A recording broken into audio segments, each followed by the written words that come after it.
That was the biggest, most outrageous UFO I ever saw in my life, was in Joshua Tree, Mm. 2009. And I saw a plasma craft go like this. It was just starting to arc and then went down, down, down, down, down, down, down. And then it went into the ground. And I'm like looking at that, I'm watching it going, it's gonna crash. I don't understand. My brain was trying to process it. And then it went into the ground. And I went, oh my God, that must have been a plasma craft. Yeah. So physical eyes can see plasma crafts, and those can operate through multiple dimensions.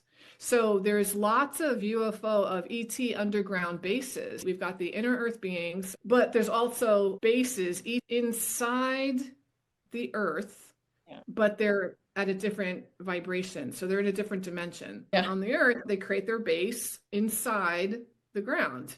And that's another reason why you see so much activity, is because they literally have their base in here and they're using that as Like your airport.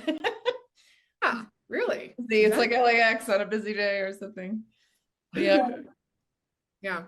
Yeah. It's really neat to look at the different locations for those bases and then to look at, well, because we know there's this whole spectrum of different beings from on one side of the spectrum, the more fear and control based ones, to the other side, as you were saying, the Christ conscious ones.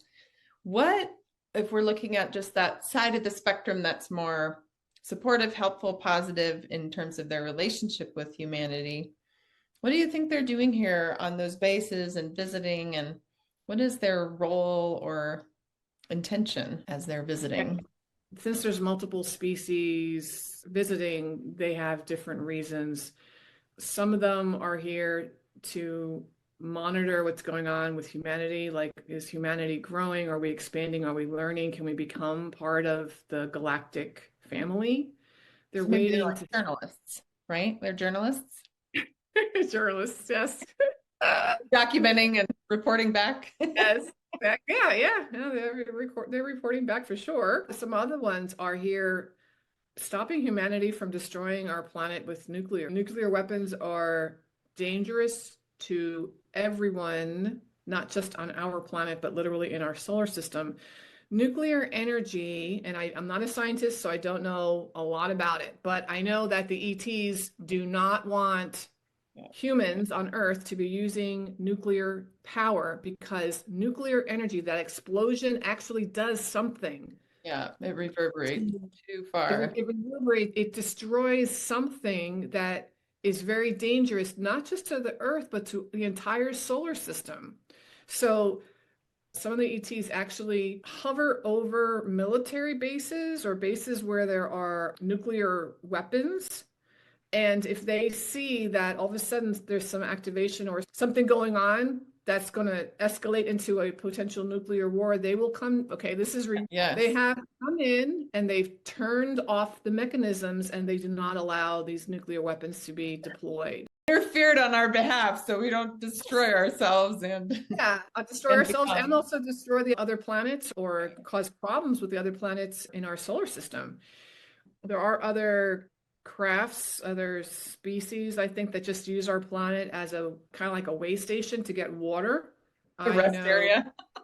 Yeah, seriously, a personal friend of mine, I think he was in Oregon, deep in the woods, and he was way, way out there, and he came across a UFO that was pulling water out of a lake. Wow. So they were literally refueling. They needed the water for something. He Yeah. said that UFO hovered over that lake, pulling up the water for, he said, over an hour. And he was just laying flat on the ground. He was terrified. He's like, oh my God, if I move, they're going to hear me. Oh He was God. terrified that they were going to see him, because he didn't know if they were friend or foe. So he was just like, no, no, no. So they were actually taking water for whatever Mm. they needed. And there has been other accounts of people saying, yeah, they flew over a lake and they were just pulling out the water. I haven't heard any accounts of that happening with salt water, but I definitely have heard it with fresh water lakes. Interesting. Yeah. And then, of course, there's going to be ETs that are here because they're interested in humans, just like human scientists are interested in different animals and what they look like. Well, we've got ETs that come here and they take genetic specimens from people. So that's some of the abductions that happen. Right, because Um, that's something that I think a lot more people are familiar with stories, right? Because there's a shock factor there. yeah. And fear factor. Some of the abductions are being performed by races that have limited emotional ranges, so they don't realize that they're causing fear, pain, or instilling fear in the humans that they're abducting. It doesn't register in their brain because that's not how they're wired. And Some as far and, as they know, they're just borrowing you for a moment. and some of them are clones. Some of them are made by other races to perform those scientific research projects and then just bring the information home. So if they're a clone, they don't have the emotional background to understand how their actions are affecting humans. Yeah, they might not have empathy, that felt sense of when they're disturbing someone, or really different ethics in terms of boundaries. Yeah, and unfortunately, humans years ago with infants, there was a belief, I don't know how they came up with this, but there was a belief that newborns could not feel physical pain, that their nervous system hadn't developed fully and therefore don't experience physical pain. So they would actually do little procedures on children without any kind of painkiller. Yeah. So if humans believe that, then why wouldn't ETs think, oh, they're not going to feel anything? They're just dumb humans or they're just earthlings. So, yeah, you can understand that they're coming from a different space, cultural programming. You don't know what you don't know. So if you don't know that they're hurting humans or It, upsetting humans, it happens here in terms of the way some humans treat animals, or like they can't feel or they don't have emotional intelligence. Interesting.